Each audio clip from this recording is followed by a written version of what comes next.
और रांची के मुस्लिम बुद्धिजीवियों ने लोकसभा चुनाव में बीजेपी से मुस्लिम प्रत्याशी खड़ा करने की मांग की है। वहीं बीजेपी विधायक अनंत ओझा का कहना है कि पार्टी सबका साथ सबका विकास चाहती है और राज्यसभा चुनाव में अल्पसंख्यक प्रत्याशी देकर यह साबित भी कर दिया है।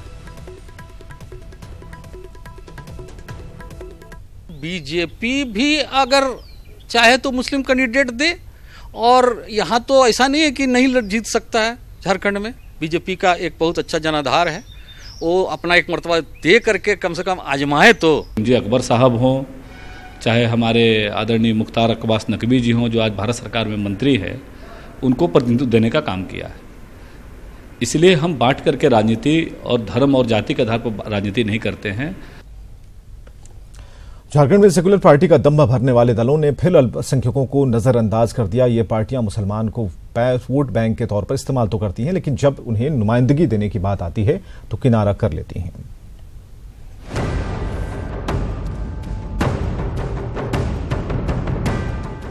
सेकुलर होने का दम भरने वाली राजनीतिक पार्टियों ने ही लोकसभा चुनाव में अल्पसंख्यकों को नजरअंदाज कर दिया। लोकसभा चुनाव में कांग्रेस हो या फिर जेएमएम, जेवीएम और आरजेडी, कोई भी पार्टी झारखंड में एक भी अल्पसंख्यक उम्मीदवार नहीं उतार रही है, जिससे मुस्लिम समुदाय में आक्रोश है।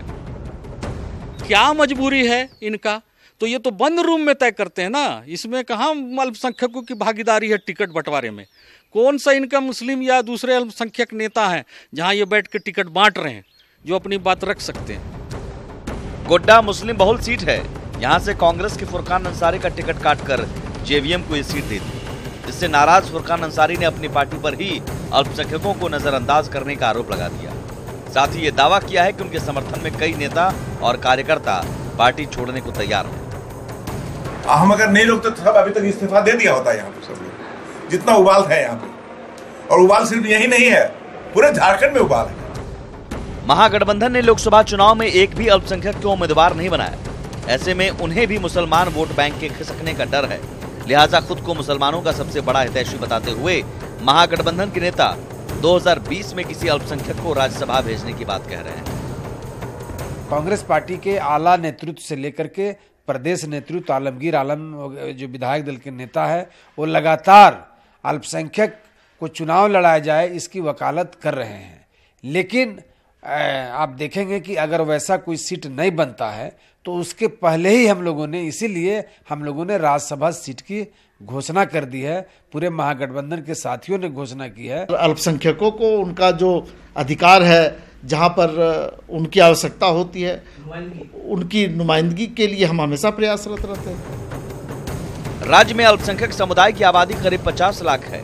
राजनीतिक पार्टियां मुसलमानों को अपना वोट बैंक तो मानती हैं, लेकिन जब भागीदारी देने की बात आई तो सभी ने कन्नी काट दी। हालांकि अब अल्पसंख्यक को राज्यसभा भेजने का भरोसा देकर डैमेज कंट्रोल की कोशिश की जा रही है, लेकिन मुस्लिम समुदाय ने इसे महज छलावा करार दिया। गोड्डा से अजीत के साथ नौशाद आलम, न्यूज़ 18 रांची।